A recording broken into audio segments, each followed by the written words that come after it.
My name is Serena Marsh, and I'm 36 years old. I'd been saving for 3 years for this. Not vacations, not new furniture, not even the kitchen renovation my husband Grant kept hinting at. Every spare dollar from my army salary and my side consulting work went into a separate account labeled, in my banking app, simply Mom and Dad. My parents had been married for 50 years come October, and they'd spent almost all of them in a cramped two-bedroom rental 40 minutes from the coast. The same coast my father used to drive us to every summer when I was a kid, parking the car a half-mile away because we couldn't afford the beachfront lots, and walking the rest of the way just so we could smell the salt air for an afternoon. My father, Walter, worked 31 years at a freight yard, the kind of job that wears down a man's knees and his patience in equal measure, but never once made him bitter. My mother, Linda, raised me, my brother, and for a stretch of 4 years, my grandmother too, all in that same small house, stretching grocery budgets and never complaining where we could hear her. They gave everything to us. They never once, in 50 years, gave anything extravagant to themselves. So when I found a property listing 8 months ago, a 4-bedroom home with a wraparound porch 200 feet from the shoreline, listed at $425,000, I didn't think twice. I drained the account, took a loan against my pension contributions, and closed on it without telling a single soul outside of my brother, who helped me coordinate logistics from 3 states away. The plan was simple. Their 50th anniversary fell on a Saturday. I requested leave from my post, flew in 2 days early, and arranged for my parents to be brought to the new house under the pretense of checking out a property for a friend of mine. I'd hired a small catering team, hung string lights along that porch, and filled the dining room with photos spanning 5 decades of their marriage. My husband Grant flew in separately to help set everything up since his unit gave him a long weekend, and his parents, Vivian and Walter Holloway, offered almost too eagerly to handle setup and decorations while I picked up my own parents from the airport hotel where they were staying. That detail, in hindsight, should have told me everything. I want to be clear about something before I go further. I have never had an easy relationship with my mother-in-law. Vivian Holloway is the kind of woman who compliments you and somehow makes it sound like an insult in the same breath. She'd made comments before about Grant marrying beneath his potential, about how my army career meant I was never really home to build a proper household, about how my parents, in her words, didn't exactly come from anywhere impressive. I'd absorbed those comments for 6 years of marriage because Grant always promised he'd talk to her, and because I genuinely believed, foolishly maybe, that buying my own parents a home with my own money had nothing to do with the Holloways at all. I was wrong. I picked up my parents that Saturday afternoon, my mother in her good blue dress, my father in the suit he'd worn to my brother's wedding 12 years earlier, both of them believing they were simply tagging along to see a potential investment property. The drive to the coast took 40 minutes, and the entire time my mother held my hand in the back seat, asking questions about the house, about the area, completely unaware that in a few minutes she'd be standing in her own living room. When we pulled into the driveway, I saw immediately that something was wrong. The string lights I'd hung myself 2 days earlier had been taken down. The porch, which should have had welcome banners and the framed photo collage I'd spent a week assembling, was bare except for a folding table covered in unfamiliar serving dishes that weren't part of my catering order. And standing in the open doorway, gripping the frame like she owned every plank of it, was Vivian. My mother stepped out of the car first, smiling, still thinking this was just a tour. She made it 3 steps onto the walkway before Vivian descended the porch stairs, jabbed a finger toward the street, and shouted loud enough for the neighbors 2 lots over to hear. "This is our house. Get out." My mother froze mid-step. My father, who has never raised his voice in his life, started visibly trembling, his hand reaching for my mother's shoulder like he needed to shield her from something he didn't understand. My mother's eyes welled up immediately, confusion and humiliation crashing into each other on her face all at once, because as far as she knew, she'd just been screamed off the porch of a stranger's home in front of her own daughter. Behind Vivian, I caught a glimpse of my father-in-law Walter standing stiffly near the door, and further inside, shapes moving through what was supposed to be my parents' new dining room. Furniture that wasn't mine, boxes that weren't mine, a life being unpacked into a house that had never belonged to anyone but the 2 people now standing frozen and humiliated on the front walk. I hadn't said a single word yet.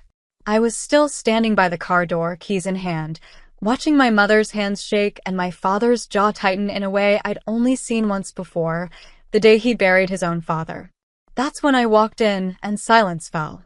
Vivian turned at the sound of my footsteps, and for a half second, before she composed herself, I saw something flicker across her face that confirmed every suspicion I'd been pushing away for years. It wasn't surprise. It was the look of someone caught mid-sentence, not mid-discovery. "Serena," she said, smoothing the front of her blouse like she was preparing to greet a guest at her own dinner party instead of standing in the middle of a scene she'd just created. "This isn't what it looks like." "Then tell me what it looks like," I said, keeping my voice level, the same tone I use when a soldier under my command is about to learn that excuses don't change outcomes. "Because right now it looks like you just screamed at my mother on the porch of a house she's never set foot in before." My father-in-law appeared behind her in the doorway, and for the first time since I'd known him, he looked like a man who wished the floor would simply open beneath him. He didn't speak. He just stood there, hands jammed into his pockets, eyes fixed somewhere over my shoulder. Vivian recovered quickly, the way she always did. "Walter and Grant's father discussed this house weeks ago," she said, gesturing vaguely toward the inside as if that explained anything. "We assumed, given the location, given everything Grant's told us about wanting a place near the water eventually, that this was meant to be an investment for the family. We simply started moving a few things in to help get it ready." I let that sit in the air for a moment, because I wanted everyone present, including my own parents, to fully absorb the absurdity of it. "You assumed a house I purchased with my own money, that I never once mentioned to you, was somehow yours to move furniture into," Grant said.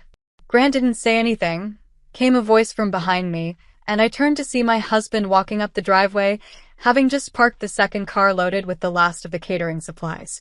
His face had gone pale, and his eyes moved from his mother to the unfamiliar boxes stacked just inside the doorway, and then to my mother, who was still standing frozen on the walkway, silent tears running down her face. My father's arm now fully wrapped around her shoulders.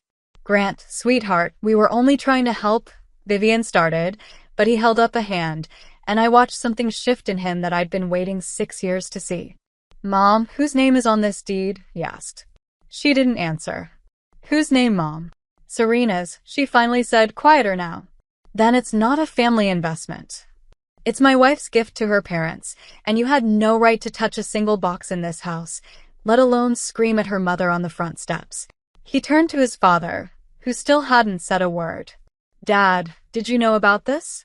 His father nodded slowly, ashamed, and that single nod told me this hadn't been some spontaneous miscommunication. This had been planned, quietly, over weeks. The assumption that because Grant and I were married, anything I built or bought eventually belonged to the Holloway family ledger. It wasn't really about the house. It had never been about the house.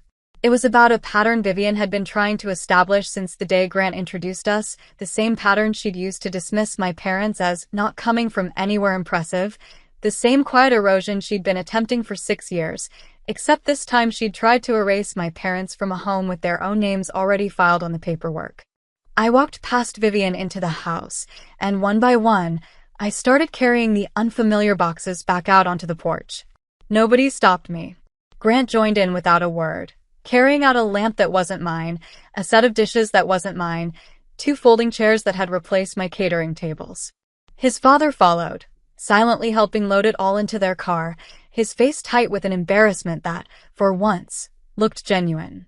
Vivian stood on the porch for a long moment, watching her son carry her belongings out of a house she'd tried to claim, and when she finally spoke, her voice had lost all its earlier confidence. "I only wanted to make sure our family had something solid for the future." "This was never your future to plan," I told her. "It was a gift from a daughter to her parents, for 50 years of marriage that none of us are entitled to take credit for." They left 20 minutes later, and the silence they left behind was nothing like the silence that had fallen when I first walked up that driveway. This silence was clean. My mother was still shaking, but my father had stopped trembling, and slowly, as the last car pulled out of the driveway, the tension in his shoulders began to ease. We spent the rest of that evening doing what I'd actually planned from the start. I rehung the string lights myself. Grant helped me reset the photo collage that had been knocked sideways during the chaos, and by sunset, my parents were sitting on their own porch, 200 feet from the water they'd driven hours to glimpse for one afternoon every summer of my childhood, finally home for good. My mother cried again that night, But this time it was the kind of crying that comes from relief, not fear. My father stood at the porch railing for a long time, just looking at the water, not saying much, the way he's always processed the things that matter most. 50 years of sacrifice, finally repaid in full, in a house no one could take from them again. If this story moved you, hit that subscribe button right now, because stories like this one about family betrayal and the people who finally stand up for the ones who raised them are exactly what this channel is built on, and you won't want to miss the next one.